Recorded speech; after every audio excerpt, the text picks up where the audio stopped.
मित्रों, आज की इस वीडियो में हम बात करने वाले हैं उन 5 व्यक्तियों के बारे में जिनका जन्म तो सतयुग और त्रेता युग में ही हो गया था, लेकिन उनका जिक्र द्वापर युग में भी मिलता है। तो बिना किसी देरी के शुरू करते हैं।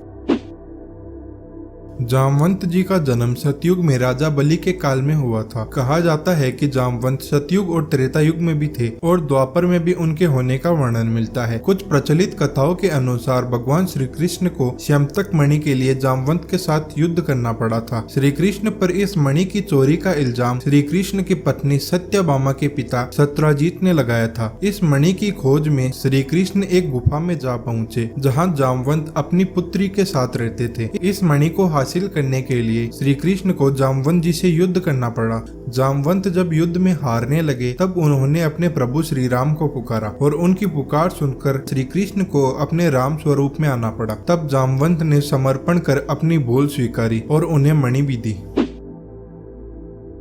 महाबली हनुमान के बारे में तो हम सभी लोग जानते हैं। वे त्रेता युग में श्री राम के समय में भी थे और द्वापर में श्री कृष्ण के समय भी थे। बहुत से लोग ये भी जानते होंगे कि महाभारत के युद्ध में हनुमान जी के कारण ही पांडवों को विजयश्री मिली थी। अर्जुन और श्री कृष्ण को हनुमान जी ने उनकी रक्षा का वचन दिया था, तभी तो वे उनके रथ के ध्वज पर विराजमान हुए थे। इससे पहले भी वे भीम के अभिमान को चूर चूर करने के लिए जब एक जंगल में भीम उनसे अपनी पूंछ हटाने को कहते हैं तो हनुमान जी कहते हैं तो शक्तिशाली है, तू ही मेरी पूंछ हटा दे। लेकिन भीम अपनी सारी शक्ति लगाकर भी जब वह पूंछ नहीं हटा पाता तो वे समझ जाते हैं कि यह कोई साधारण वानर नहीं है, स्वयं हनुमान जी है।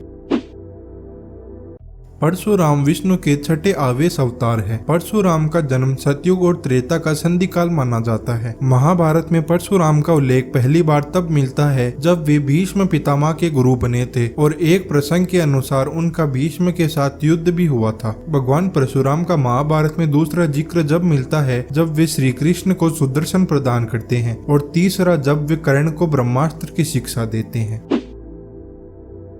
मयासुर रावण की पत्नी मंदोदरी के पिता अर्थात रावण के ससुर थे। देवताओं के शिल्पी विश्वकर्मा थे तो असुरों के शिल्पी मयासुर थे। मयासुर ने रामायण काल में कई विशालकाय भवनों और शस्त्रों का निर्माण किया था। रामायण के उत्तरकांड के अनुसार मयासुर कश्यप ऋषि के पुत्र थे। यह ज्योतिष, वास्तु और शिल्प के प्रकांड विद्वान थे।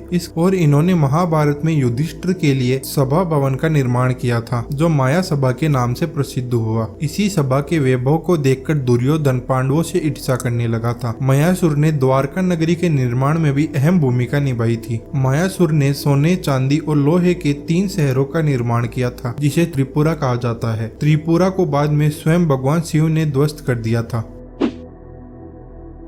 महर्षि दुर्वासा को उनके क्रोध के लिए जाना जाता है। वो क्रोध में देवताओं को भी श्राप दे देते थे। रामायण अनुसार महर्षि दुर्वासा राजा दशरथ के भविष्यवक्ता थे। उन्होंने रघुवंश के लिए बहुत भविष्यवाणियां भी की थी। दूसरी ओर महाभारत में महर्षि दुर्वासा द्रौपदी की परीक्षा लेने के लिए उनके 10,000 शिष्यों के साथ उनकी कुटिया पहुँचे थे। पुराणों के अध्ययन से पता चलता है कि वशिष्ठ, अत्रि, विश्वामित्र, दुर्वासा, अश्वत्थामा, राजा बलि, हनुमान, विभीषण, कृपाचार्य, परशुराम, मार्कंडेय ऋषि, वेदव्यास और जामवंत आदि कई ऋषि मुनि और देवता हुए हैं जिनका जिक्र सभी युगों में पाया गया है। कहते हैं कि आज भी सशरीर जीवित है। तो मित्रों, अगर ये वीडियो आप लोगों को पसंद आई हो तो वीडियो को लाइक कीजिएगा और ऐसी ही और आध्यात्मिक वीडियो देखने के लिए इस चैनल को सब्सक्राइब कीजिएगा।